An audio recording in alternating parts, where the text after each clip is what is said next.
Hi, my name's Marcus Davis. I'm a consultant plastic reconstructive and cosmetic surgeon, and I work here at One Hatfield Hospital. The benefits of breast reduction and breast uplift are many, but I think first off it would be good to clarify what the difference is between the two, because often people mistake or confuse the two. Breast reduction is where you make the breasts smaller, so you're reducing them in size and then obviously weight, but it also lifts the breasts at the same time, because often heavy breasts with time and nature and gravity have dropped down, so you don't just make them smaller, you lift them up so that they're more pert as well. A breast uplift, or in medical parlance a mastoplexy, is literally you just take away any excess skin from where it's stretched in order to lift the breasts up and make them more pert, but you're not removing any, or you just remove very little breast tissue, so you're not reducing size or volume or weight. The benefits of both is that they give you more youthful looking pert breasts that are back up the chest wall, where gravity's had and time has had its effect to bring things down, or weight loss, weight gain, motherhood, etc. All these physiological changes that impact the size, shape and effect on the breast. But the benefits truly are with a breast reduction. A lot of people can, if you've got heavy breasts, a lot of people have neck pain, back pain, the bra straps are cutting in, underneath, where you're having to wear tight, strong bras. You can get sweat problems where the skin of the breast is draping over the skin of your tummy, and with that sort of hot, damp, wet environment, yeast and infections can thrive. So by lifting all that away from skin-on-skin contact, making the breast lighter, you can help or hopefully stop the progression of neck pain, back pain, etc. It's one of the operations that, well, it is the cosmetic operation that people are most satisfied with in terms of quality of life improvement.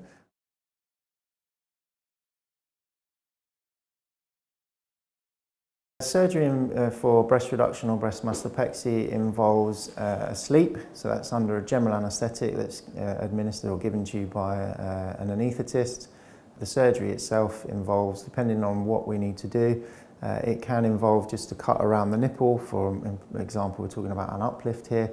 Can involve, some people call it the donut technique or Benelli technique, where it's just a strip of skin cut around the nipple and then everything tightened up like that. It can be, some people call it the lollipop, or in medical terms is a vertical technique, where you have a cut around the nipple and then a straight line scar from the nipple down to the crease. But most commonly is the wise pattern or the anchor technique, where you have a scar around the nipple, straight down from the nipple to the crease and then in the crease. And it's much like a tailor redraping a dress or a curtain maker. That's what we're doing there, is redraping the skin, removing the excess, and often you need to bring everything in because the breast has not only gone south, it's also flattened out, and you want to restore that sort of natural curve, the sort of feminine curve to the breast, and by bringing it in from the edges, it allows us to do that. So that's the anchor technique.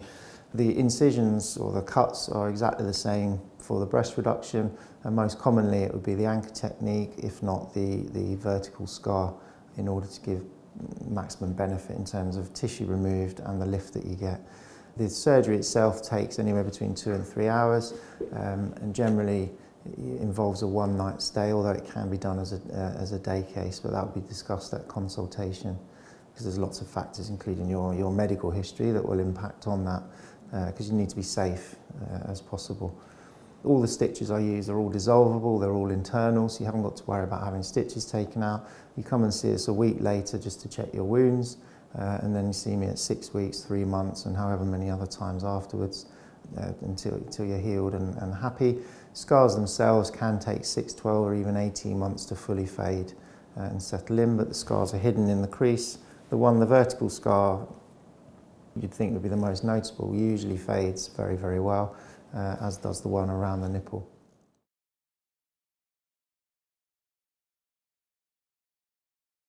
Breast augmentation is augmenting the breasts, so making the breasts bigger. This can be done most commonly and traditionally with the use of an implant, which involves a silicone shell, and again, most commonly is filled with silicone. You can fill it with saline, which is salty water. That's more common in the US than it is outside the US.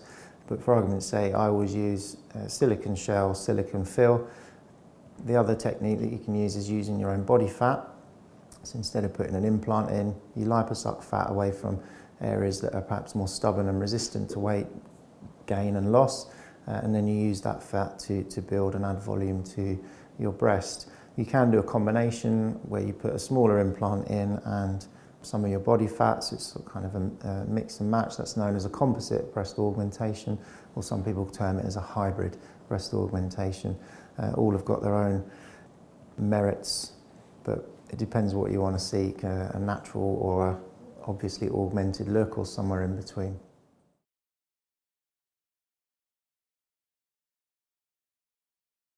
Advice I'd give to females seeking a breast augmentation is, one, make sure that it's what you really want, and when you come to see me in clinic, we'll explore the reasons why you actually want it.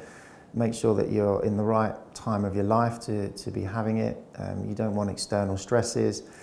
You could potentially be spending a lot of your hard-earned money on this procedure, and if you can't commit to the recovery afterwards, i.e. avoiding exercise, etc. for 6 weeks, or you need to be looking after ill family members or young children, then perhaps it's not the right time to be having it. You want to be, your health needs to be in a good state. So the other advice I would give in terms of breast augmentation is about your age. You want to be of an age that you've fully developed, your breasts and your body are no longer growing. 18 for me is still a bit young. Ideally you'd be in your 20s before we even sort of sit down and talk about breast augmentation.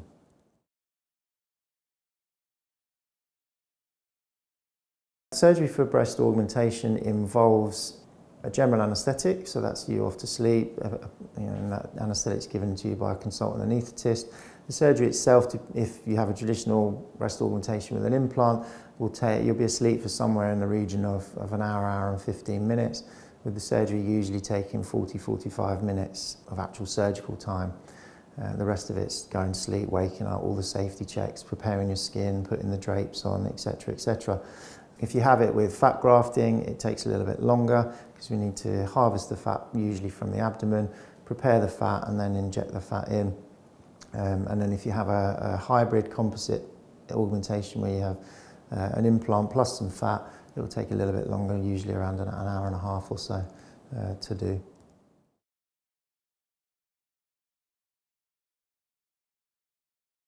Recovery time for breast surgery obviously depends on the operation that you're having.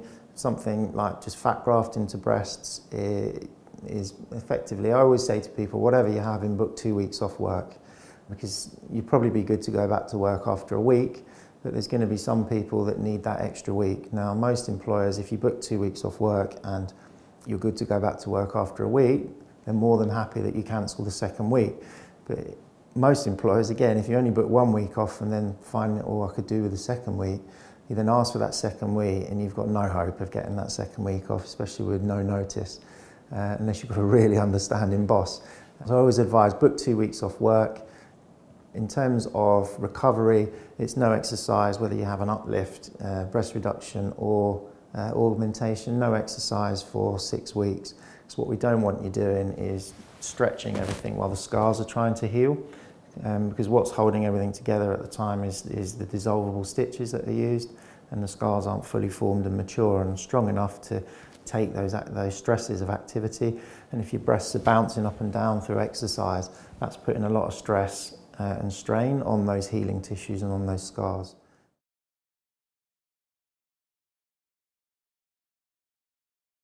You can go to my website, www.mdaesthetics.co.uk, or you can phone One Hatfield Hospital and speak to an advisor here, and they would either book you in themselves to my clinic or redirect you to my secretary to speak to my secretary to be booked in.